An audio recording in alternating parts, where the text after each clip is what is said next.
What is up, my lovely people in Blue Tablet Land?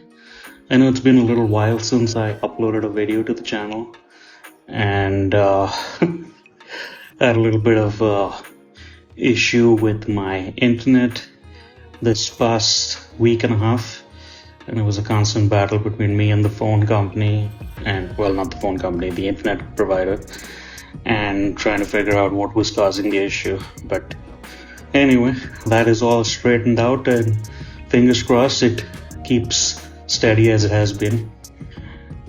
So for today's video, guys, I'm going to draw y'all a man playing the flute. And if you see in the top left corner, there is a little boy or slash man that I found on Pinterest that was in kind of in the direction in what I wanted to draw him. And what I mean by that is I was kind of looking for a certain pose, so I kind of used that as a reference point to build up my character. So I've already started out with the rough sketch, as you can see over here, and just built the character off completely from imagination. I mean, there's nothing holding me back in the aspect of that it has to be a certain way. But you'll notice as I proceed further in this series, I don't know if you guys remember the first character I ever did, which was the blue man with the turban. I kind of wanted to play around with the style and the shape of his head and all that stuff in this character, so kind of like a build off, or almost as if I was drawing the same character, but now he is with a flute, and then I added his mustache in, as you'll see.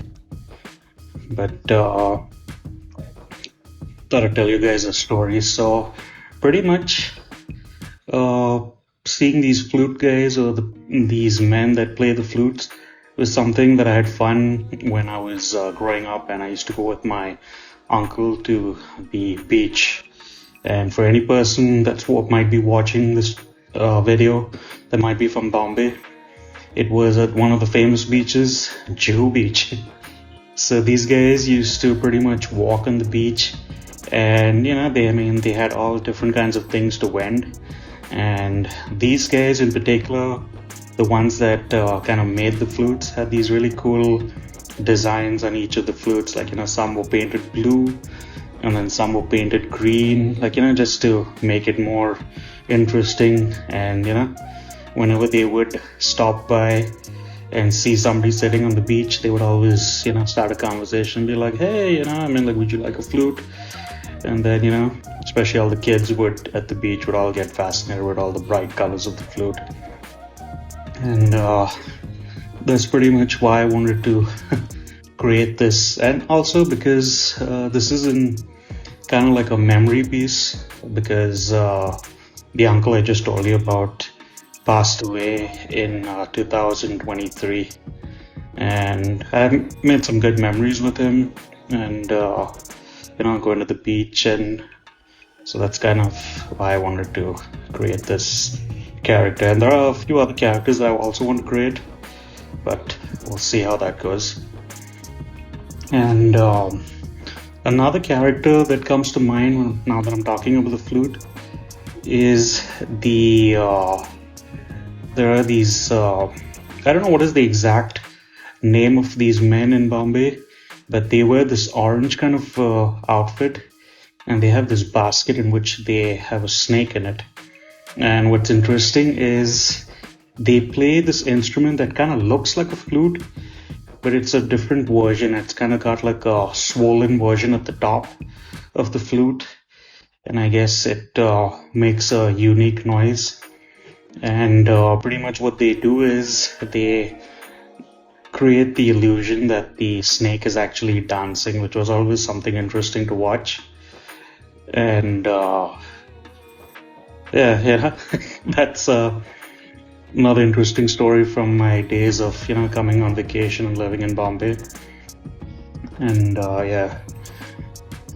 so when I do these rough sketches, when I'm making them or drawing them out as is, it's looking at the reference picture in the left hand corner and seeing how I can incorporate something of that into the image that I'm drawing. I'm not trying to copy it, obviously. I'm just using it, as I said earlier on, as a point of reference to show the positioning of the character. So I know the hand on the left side kind of looks a little bit stretched, so I kind of wanted to change that up. And this rough sketch part is pretty much, just getting a very, very rough, loose form of the character and then kind of like building off of it. The thing what I like most about doing these digitally is that you can actually go in and erase things out and not have to lose any of the line work that you may have put down, as opposed to doing it traditionally.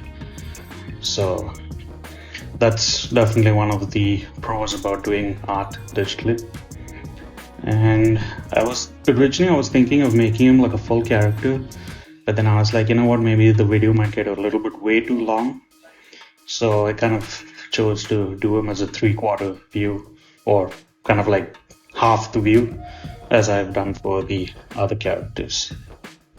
So as I continue doing the rough line art, I usually have Google and Pixabay opened up to kind of get an idea as to what I would want to color the images or the character. And then this resize option is kind of cool because sometimes you don't always get the size you want. So it kind of makes sense to resize it, to scale it up or down, so that way it doesn't look too overwhelming or too small on the page. With this part over here, I was kind of debating whether I should just give him hair or do the turban look. And I thought the turban would have more of character added to it, and I could add more color to it. So that's what I went with.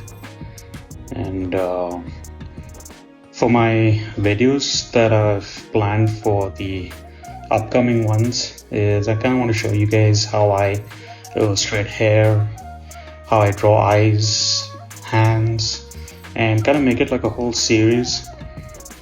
So we'll see how that goes, and that's my plan. And hopefully that gets the beginner artists more interested in trying something new, because these characters, as I said, was just something I wanted to do fun. And I guess after this one, I don't know if I'd have to look at my list to see if I have another one planned, but I'll probably do something a little bit more simple and then just maybe return back to these at a later time. Not like completely too far down the line, but maybe a week or two, give or take. So as you can see now, I adjusted the size of the guy and I changed out the hand that was looking a little bit too long, and I gave him some eyelids. And I kind of did this off camera because I figured, if I did it on camera, it would just make the video a little bit too long.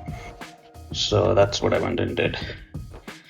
This part over here now, which is the inking, is by far my favorite part. Something about digitally inking is very satisfying, especially when you can push down the stylus to get a thick, or let go of it to get a thinner line, is I think something you can only get with a paintbrush, and maybe if you're using a ink pen.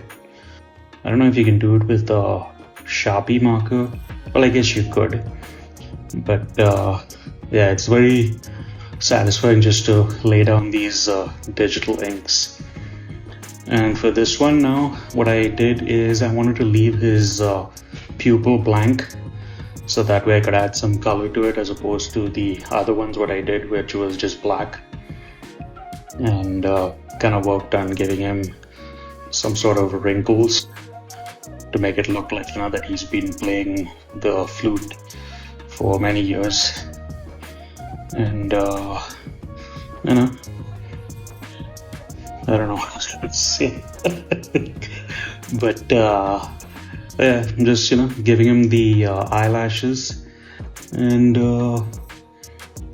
each character that I make is completely different, and it's always fun to create something out of your imagination. That's the best thing what I enjoy so much about creating art, is there's no such rules as to, like, the eyes have to be a certain way or the nose has to be a certain way, especially because these are like cartoon drawings. It's kind of more the freedom to let the art come out the way you want is infinite, and it's kind of fun to do it that way. But start with the other eye. And I think when I was doing this, my wife was like, why is one eye look a little bit higher than the other? And I was like, yeah, it kind of does, but hey, it's a cartoon image, so it doesn't matter. But drawing humans in general, I think, has not really been my very strong point. Like, this is why I said, like, in my other videos, like, on my other channel, I like drawing skeleton art. And on this channel, I like to focus on, like, drawing everything in the realm of art, like, and mixing and matching and drawing different things. So that way, people that are considering drawing or are of any skill level can, just grab paper or a tablet and, just follow along. And I hope that now or in the future, when somebody stumbles upon this video, they have fun creating this character, and just having a nice peaceful zen morning or evening and just drawing away and just having fun drawing it. One of the things that constantly goes around in my mind when I make these videos is the line art process way too long, or is the coloring a little bit too short, and is the shading, it's constantly trying to figure out what would be the appropriate time slot, or the whole timeline as to how long the video should be.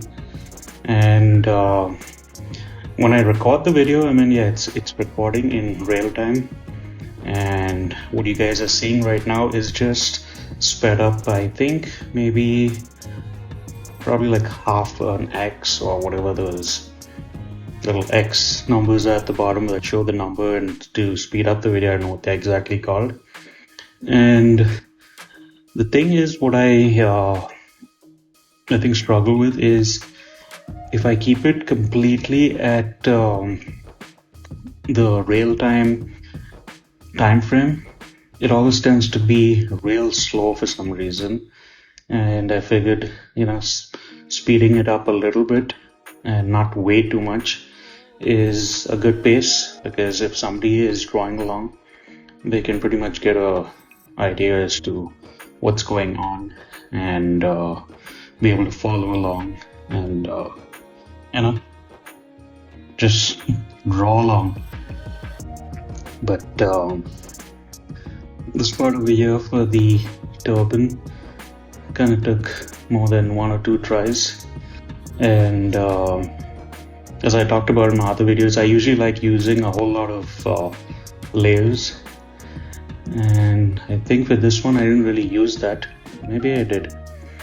And the fun part about using layers when you're drawing digitally is you can draw without having to worry about lines intersecting like this, because then you can just go back in with the eraser and just erase out the extra, and you have a nice clean line.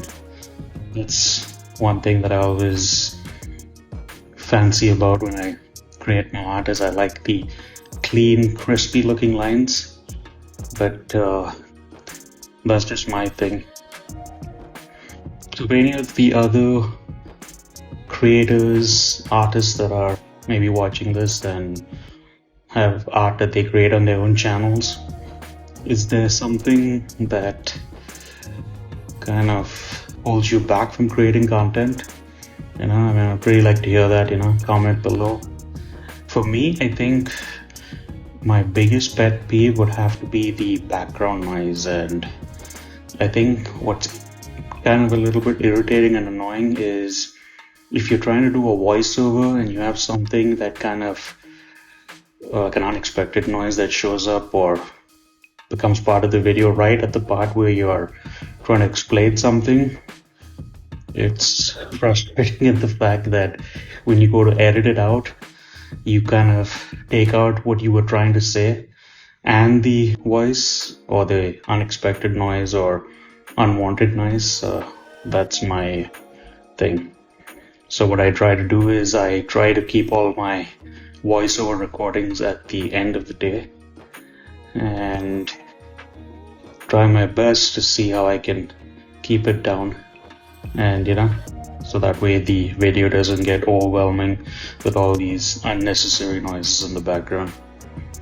This mustache over here was definitely interesting to draw because I was just trying to find the perfect angle to keep my hand in. So I kind of turned the canvas around, and then the first time I tried drawing it straight and it didn't come out. And then I was like,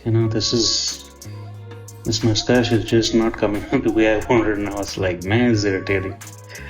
But after a while of deleting and redoing the lines, I think I finally found a comfortable position to draw that little swoop that makes the mustache. I was actually considering doing a duplicate of the other side, but then I was like, yeah, it would not really look cool. So I was like, what, let me just draw it in as is and see how it goes. And I finally got it at this point. But yeah, when I was drawing it earlier on, I was like, oh my gosh, this mustache is gonna be just the part of the video that lets me not go further on. But yeah. And then I added these lines to the mustache just to give it, that nice, hair sticking out kind of look. Because when you look at a mustache, it's not perfect. It kind of looks like a little brush in your face. And I'm talking about, especially if you don't trim it or groom it well. Kind of almost looks like a paintbrush. So that's I think what I was going for in this, to give him that nice textured look. But yeah. The line art phase when I started is I try my best to capture the image that I have from the rough lines below. But if I feel the need to change something up, I go ahead and change it up. I don't really completely and 100% stay true to the lines that are below that, if that makes any sense. Because the rough lines are just there as a guide as to what I want the final character to look like. So when you're drawing this, and if you get tied up in the rough sketch phase, don't worry about it, because you're just gonna go and ink over it and you can just correct what you don't like. So then doing these little holes and the flute. What's cool about it is when you play a flute, it's funny how when you cover each of the individual little holes, the sound of the flute kind of changes, and it's just kind of like, when you play a guitar or a violin, I guess, where you place your fingers on the guitar or the violin kind of changes the tune of the music. So I wanted to show that in this part, and I was turning off the layers to see that I'm not drawing on the long layer. This part of the illustration is kind of the interesting part in drawing the hands, because when you draw hands, especially when they're holding on to, like in this situation, a flute or something small, like maybe a whistle or a screw or something, the placement of the fingers and the thumb kind of come really close, so it kind of tends to overlap, like with this finger with the thumb. So what I like doing is I kind of draw stick figure hands in the aspect of getting the actual somewhat of the basic shape when I'm not recording.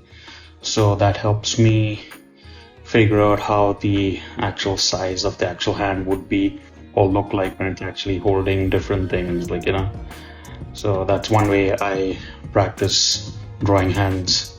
And as I said, like, you know, I'll make a small little video to show you guys what I do. And I think hands in general, I mean, is definitely hands, feet are definitely interesting parts of the body to draw, because they can always change their perception in the form of perspective. Whereas if you're looking at it from a certain point, I mean, like, you know, the fingers might look bigger, and if you're looking at the foot from a certain point, you know, a certain part of the foot might look small. So that's something I like to keep practicing and getting good at. And I think what I would say is, for somebody that's just starting out and just doesn't get drawing hands, I mean, like, you know, always look at different reference images. Pinterest is a good place to start. And then you have Google Images, and you know, just see how hands are drawn. And another way you can do it is just to get a good understanding is, like, for me, sometimes I'll just find a picture of a hand and just reduce the opacity and then just draw over it. Not to copy anything, but, you know, just to understand how each finger kind of interacts with the whole hand, like, you know, the pinky finger and then the ring finger and then the pointer finger and the thumb. So that way, when you are drawing a hand in any situation, you kind of get a general idea as to how the hand's gonna look, you know. So that's my thought process. I mean, I'm sure there are other ways to draw hands, but, you know, that's just how I do it. For this part, now what I'm erasing the lines is really helpful when you're doing it digitally, because, like, now if I was doing the same thing traditionally, it would be kind of near to impossible to have to erase out the line perfectly without having to erase the flute and having to draw that. So in this aspect, layers is where it's really helpful using it. So that way you can make your drawing process a whole lot simple. And I think on my tablet, because it's got the higher RAM, I don't know if it's the RAM that factors into this, but the higher the RAM, I think the more the layers you can get. Because on my older tablet, I used to only get like maybe, I think 6 or 7 layers at this resolution, so that really helps when you're drawing. So for this part and building off the clothes, I always look at you know, different fabrics and how they fall, you know, where the ripples would be and where the creases in the fabric would be. So that's kind of a learning experience. And once again, like, you know, for that, I just like using reference images and just studying that to get a good understanding of, like, you know, how certain fabrics react or look. Like jeans look different, silk looks different, cotton looks different. So yeah, for this one, since the outfit he's wearing is kind of a kurta, which is a cotton based outfit, and I think they make them in silk for special occasions, they tend to, or the silky ones tend to have that nice glossy look to it. So when you're actually looking to render it, there'll be a lot of like darker shades of the actual one. So keep that in mind. But since this is a cartoon drawing, I mean, you know, you can pretty much make it look as goofy as you want it to look. So yeah. Some of these lines that I have been drawing, or for this part particularly, is I didn't really plan on what the actual outfit was going to look like. I mean, like, you know, this was just off memory, and I kind of wanted to give the kurta some nice design look to it. So that way when I did color it, he would have that nice vibrant kind of look to him. So it didn't look like he just had like the plain flat colors. This is something I also like drawing, is these bangle looking shape things. And I think if you trying to remember this, Sikh men are usually the ones that have these things, but they're not really like this. It's more of a one type of gig, like, where it's just one. It's not really a bangle, it's called a kada. And so for this one, what I was doing is I kind of exaggerated it and made it look like a little bit cool. In the aspect of it just being one, I added two, so that way when I did add the color, it would kind of look as a nice contrast against the skin and the outfit and the fabric that he's wearing. So yeah. In this part also, I also try to envision what colors I'm going to be using for the actual illustration. And I don't know if I've said this before, but there is a website called, I'm trying to remember what it was called. I think it was called Coolors, or Coolors, which is a fun way to spell colors. But pretty much what it does is they show you different swatches and different color combinations that you could possibly use for any projects. And what I do is I go to the site and just take a screenshot and then use that as a reference to see how I like the colors. And then I just play around with the hue and saturation to see what it would look like. Because I think the main thing is when you're recording digitally, and I think I've said this in my other videos, is the color that you see on the screen as opposed to when you're recording it is a little bit off, but it's not that big of a difference. But I try to record in colors that will look vibrant, so that way, it doesn't kind of look boring. But yeah. So once I'm done with this part, I kind of did his lower eyelid, so it kind of looked like a little bit closer to more kind of realistic, less cartoony, but I always try to blur the lines. And this obviously for his turban was just something I did on the fly, because I wanted to add a bunch of different colors, so it would look like the turban was not just one fabric. And when you're drawing this, and if you all are drawing on paper, you can definitely try different styles. You can make curly lines or wavy lines. And the reason I was counting this over here was to make sure that I had an even number, so that when I did drop the color, I could alternate the color between two colors, so that way it didn't look like kind of a little funny or odd. And then I just drew this line over here for the part of the turban that's kind of like blowing in the wind as he's playing the flute. So it kind of has like that nice contrast, and it kind of goes with his kurta. I did the same thing for his, I don't know if this is what exactly it's called. Well, it's definitely not a belt because it has no buckle, but it's some sort of a fabric that they usually tie around the waist area, which I'm probably guessing it serves the purpose of a belt, because what they do is usually they tie it in the form of a knot, so the knot can kind of be adjusted to be tight or loose. So that's what I was going for. I kind of forgot having to add the the loose fabric that would fall off to the side, and I kind of realized it after I was inking it. So I was like, what, maybe I'll do it in another one. So these are the colors I chose.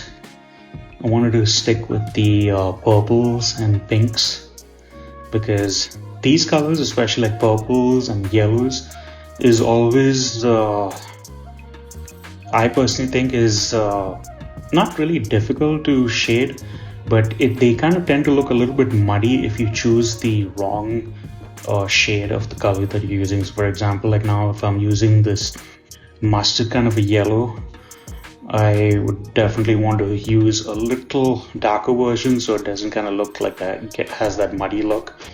So for that, I think I've spoken about this in earlier videos of mine, where I use the technique of using the line art and doing the shading with that. So, and pretty much I just turn down the opacity, and the shadow automatically forms on the color that you see below, which is a cool technique that I never knew about until I watched one of another YouTube artists that I follow. So it's kind of a cool technique to follow, because the cool part about it is, say supposing, for example, like now the turban, if I didn't like how the purple looked, I could just change it to maybe a blue or a green, and the shading that I did on the clipping mask layer would automatically transfer to the new color without having to physically change it out. Because in the older way, when I used to shade, I used to manually choose the shade layer or the shade color, and if I didn't like it, what would end up happening is I would have to delete the shaded layer and have to manually redo the shading all over again, which, if you're doing a project that is on a certain timeline, that definitely takes up a whole lot of time. So doing it this way is really helpful, and I've kind of been incorporating it into my other art channel and when I do my illustrations over there. So definitely a good tip to learn.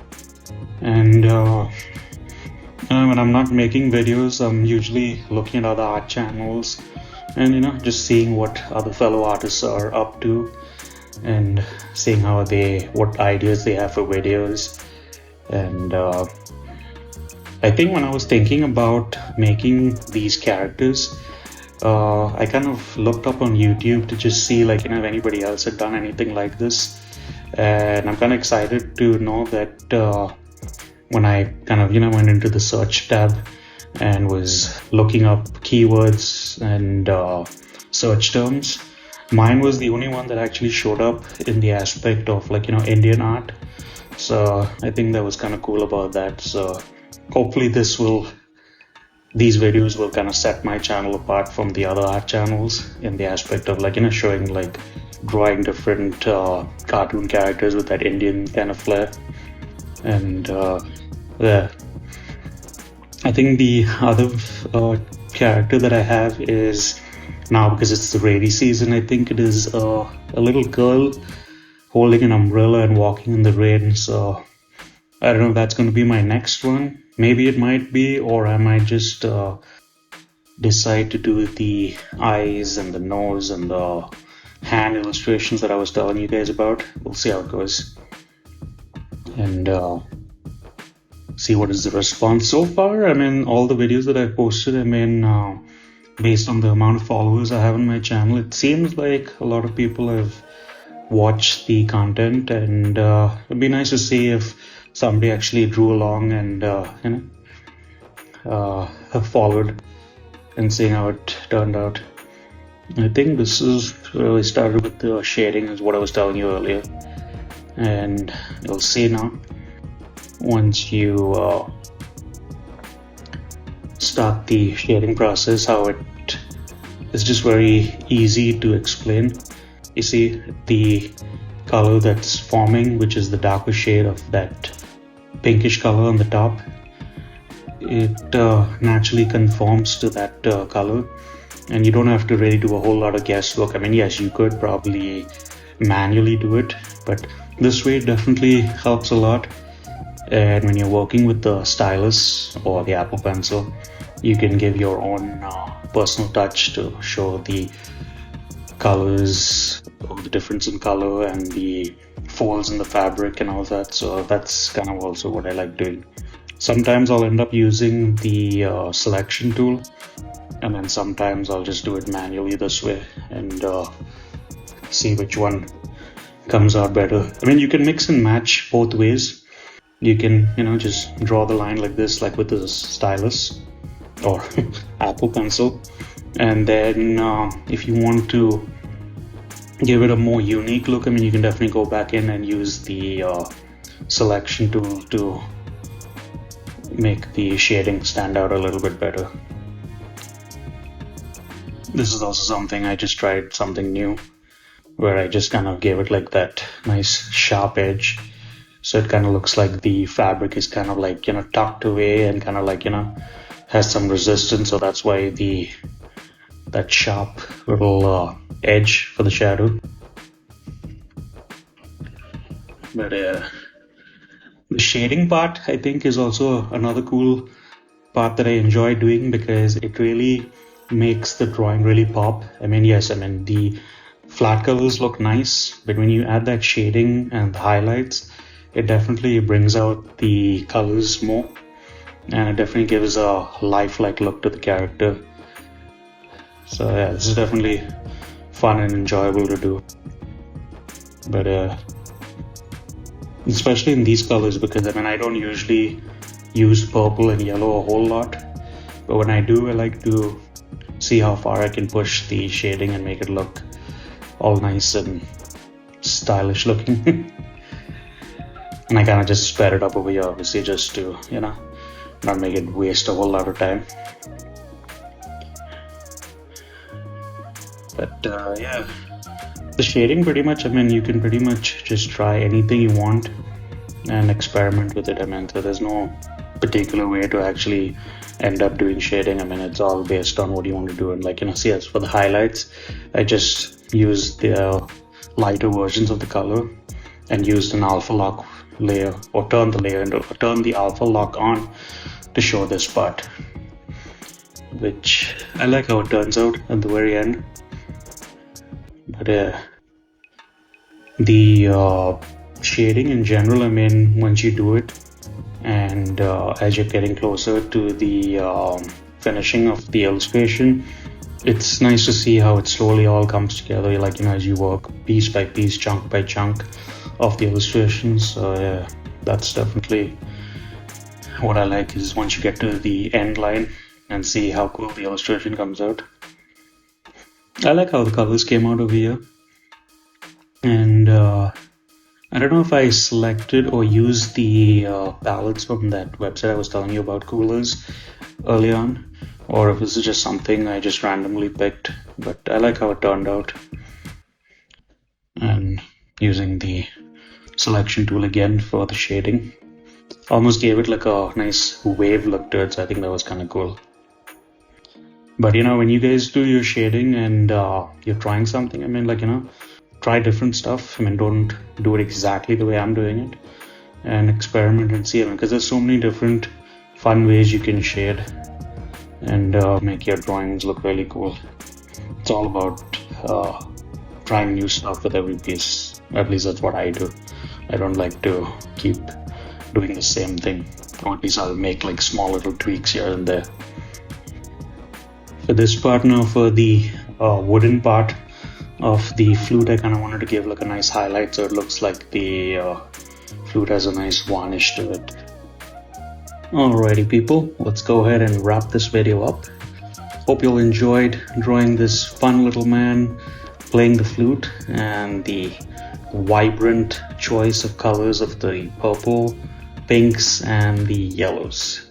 So till the next time guys, keep creating, keep drawing, and I will see you all in the next one. Bye for now.